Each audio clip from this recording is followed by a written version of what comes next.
वेद व्यासी महाराज से नारद मुनि कह रहे प्रभु अब आप ऐसे वेद को लिखिए जिस वेद के सुनने से व्यक्ति के जीवन का कल्याण हो जाए, ऐसे वेद को सुनाइए। अब अरे महाराज क्या बात कर रहे हो? बोले बिल्कुल अब ऐसे वेद की जरूरत भारत को है, क्योंकि बोले देखो कलयुग के आदमी के पास समय नहीं है। 3 घंटा भी कथा में बैठेगा तो विकट जमाई आएंगी, फेड़ आएंगे, हले एक दो तो खले ही बीच में जमाई सबसे ज्यादा अच्छी जमाई भागवत में आऊ, और इतनी अच्छी डल्लप के गद्दा पे भी नींद नहीं आऊ जितनी अच्छी भागवत में आऊ। दे तेरे का 2-3 चाची यारा ने तो सो के फिर आओगे कछु तो हो गई भागवत, हो गई चले घर में ऐसी भागवत सुनने। अब सुनो, पिसी की पिसी चली गई, पिसी की पिसी चली गई तुम उनके चक्कर में। सामे बाबा मुड़ी खोजाउद बैठो, हे भगवान तुम उनके चक्कर में पिसी की पिसी चली गई, तुमने भागवत की भागवत नहीं सुनी। अब बताओ।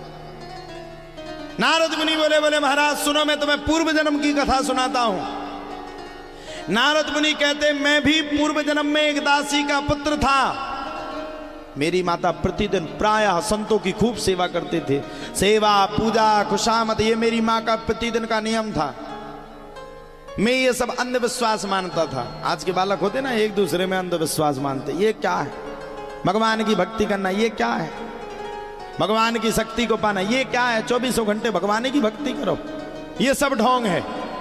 आज के नए बच्चे कहते हैं। अच्छा साथ ही साथ में ये भी कहते अब जब बूढ़े हो जाएंगे तब करेंगे भगवान का भजन। ऐसे कद जैसे ऊपर से लिखवा के ले आए हो रजिस्ट्री की तुम्हें बूढ़ो अवैया होने, और ऐसे कद जैसे 100 साल तक जीने हुए। लिखा है भागवत कह रही है, वेद शास्त्र कह रहा, पद्म पुराण कह रहा, काल ब्याल मुखग्रास त्रास नैणास हेतवे श्रीमद भागवतम शास्त्रम कलौ कीरेण भासितम। काल ब्याल मुखग्रास त्रास नैणास हेतवे, भागवत कह रही है काल रूपी सर्प हमें डस रहा है, हम मर रहे हैं। सबको जाना, कोई मर जाए तो बड़े खुश हो जाते, अरे राम राम राम वो फलाना मर गो कितना अच्छा था। अरे वो जा रहा है, तुम्हारी ट्रेन पीछे से आ रही है, उसकी आगे तुम्हारी ट्रेन पीछे, वो 10 साल बाद वो आज मरा, तुम्हें 10 साल बाद जाना है। अच्छा एक बात बताओ, आपके गांव में हम कथा करने के लिए आए, मान लो हम बैग लगा के ना आए होते, गमछा लेके ना आए होते, कपड़ा लेके नहीं आए होते तो क्या पहन लेते? पहनते तो जब तैयारी की होती। हम लोगों को भी सफर करना है, जिंदगी की ट्रेन में हम बैठे हुए हैं और मंजिल तक हम लोगों को पहुंचना है। और जिस दिन हमें मंजिल पर पहुंच जाना है, अगर हम बिना कपड़े के बिना बैग के चले गए तो गंदे कपड़े पहनेंगे तो दुनिया हमारा सम्मान नहीं करेगी। कहने का सीधा सीधा मतलब बिना तैयारी के अगर हम भगवान के दरवाजे पर चले गए, बिना तैयारी के अगर हमने भगवान की कथा को नहीं सुना, मन नहीं लगाया, मनन नहीं किया, तो एक समय वो आएगा कि जब हम मरेंगे ना तब हम वहां तड़पेंगे, हमने बहुत गलत किया, आज हम मर रहे, तेल में तड़प रहे, कूद रहे। पढ़िएगा कभी गरुड़ पुराण, उसमें महाराज जी पूरे वर्णन आए हैं गरुड़ पुराण में, एक एक मृत्यु शास्त्र तक का वर्णन दिया गया है। कौन सा पाप करने से कौन सी मृत्यु होती है, एक बार पढ़ के देखिएगा। अरे पढ़ना क्या है, आजकल आप लोग तो सब इंस्टाग्राम चलाती हो, चलाओ यूट्यूब पे देखो उसको। नारद मुनि भी कह रहे हैं मैया मैं भी 24 घंटे भगवान का भजन नहीं करता था, भगवान की भक्ति नहीं करता था, भक्ति में शक्ति नहीं लाता था, 24 घंटों में यहां के वहां फिरता था, भगवान का भजन ही नहीं करता था, मेरा मन ही नहीं लगता था। मेरी माता संतों की बड़ी सेवा करती थी, इतनी सेवा इतनी सेवा इतनी सेवा जिसकी कोई सीमा नहीं।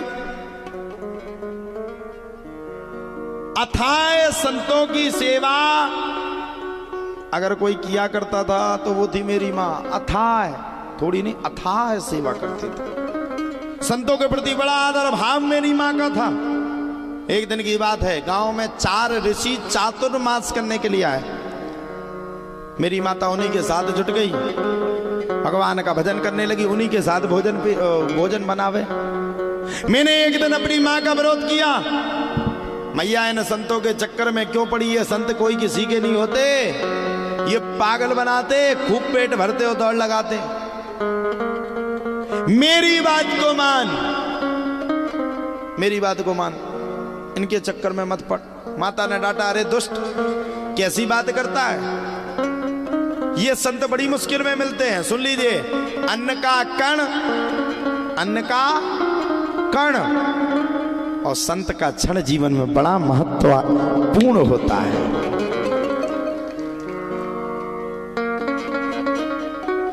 अन्न का कण और संत का क्षण, ये हर किसी को मिल नहीं सकता। जिस दिन आपको अन्न खाने के लिए मिल जाए और संत का एक क्षण आपको कथा सुनने के लिए मिल जाए, समझ लो भगवान ही उस संत के रूप में आपके सामने प्रकट होकर के चले आ रहे हैं, भगवान ही पधार रहे हैं। अब साहब जब इतना सुना, नारद मुनि कहते मैं गायें चराने के लिए गया। नारद मुनि कहते मैं एक दिन, मुझे भूख लगी, मेरी मैया संतों के पास बैठ करके प्रसादी को बना रही थी, मैं दौड़ करके आया, घर में कुछ नहीं था। मैं पहुंचा कि संतों के यहाँ कुछ खाने के लिए मिल जाएगा, संतों के पास भी कुछ नहीं मिला। अब तो मैं बड़ा दुखी, हाय राम, आज तो मैं भूखा मर जाऊंगा, अब क्या करूं। नारद मुनि कहते हैं अब की बार मैंने मौका देख करके संतों की जूठी पत्तलों को देखा और जूठी पत्तलों के ग्रास को एकत्रित किया और उन्हीं ग्रासों को मैंने पा लिया।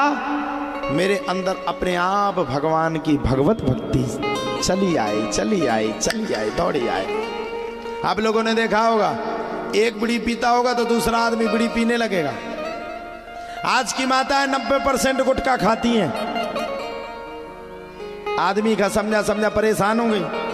एक दिन गुस्सन में कहेगी तुम्हें खाने तो हमें भी खाने, गुस्सन में मसक दो, लग गई ला तब बराबर खाती।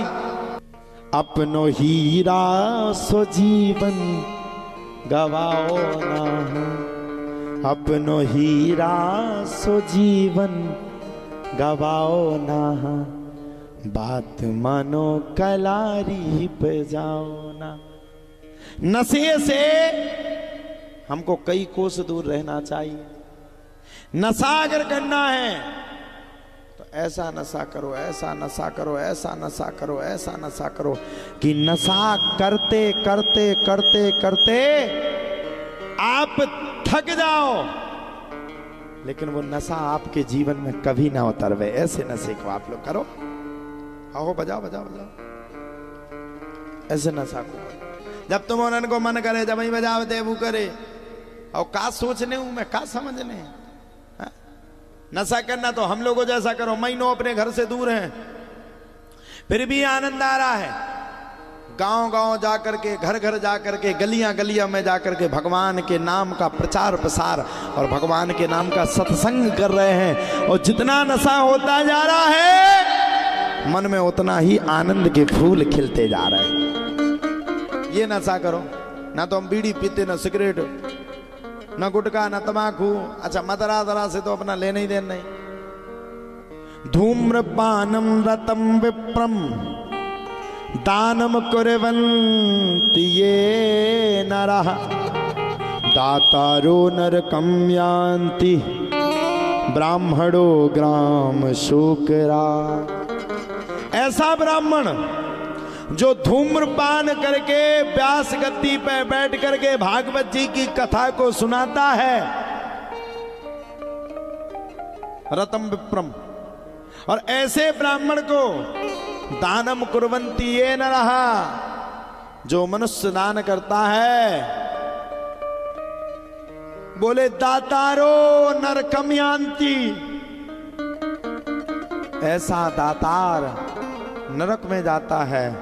और बोले ब्राह्मणो ग्राम सुख रहा, वही ब्राह्मण दूसरे जन्म में सूकर बन जाता है। ये हम नहीं कह रहे, ये पुराण कह रहा। फेंको पंडित जी बैठे हुए हम पे लाल हो जाएं, पुराण कह रहा है ब्राह्मणो ग्राम सुख रहा, वो शुकर बन जाता है। नारद मुनि भी भगवान की खूब भक्ति किए, बोले पिछले जन्म में भगवान ने मुझे दर्शन नहीं दिए तो अगले जन्म में मेरा जन्म नारद के रूप में हुआ। बोलो नारद देव भगवान की नारद मुनि आए। और जब नारद मुनि का दूसरा जन्म हुआ, वो दौड़ करके भगवान के पास गए। और जैसे ही नारद मुनि भगवान के पास गए तो भगवान ने नारद मुनि को वीणा दिया। वीणा, हम सबको भी वीणा दिया एक एक। बताओ कहां छुपा के रखी हो तुम? बताओ जल्दी बताओ, बताओ कौन कौन छुपा के रखा? यही वाणी ही वीणा है। इससे या तो भगवान का नाम ले लो, या पड़ोसन की ठटरी बांध लो, या सास की सुबह सुबह गाने दे के शुरुआत कर दो। नारद मुनि ने भी भगवान को पाया और वीणा को भगवान ने नारद मुनि को दे दिया। अब नारद मुनि ने भगवान का प्रचार प्रसार प्रारंभ किया। नारद मुनि ने वेदव्यास से कहा, हे वेदव्यास, तुम भी भगवान के नाम का ऐसा गुणगान करो, ऐसा गुणगान करो, ऐसा गुणगान करो, जिसके गुणगान करने से एक ऐसी कथा को बनाओ जिसके सुनने से मनुष्य का कल्याण हो जाए। आहा हा, अब तो वेदव्यास जी महाराज ने सरस्वती की नदी के तट पर बैठ करके विराजमान होकर के भागवत जी की कथा को सुनाना शुरू कर दिया। अहेमेवा समेवाग्रे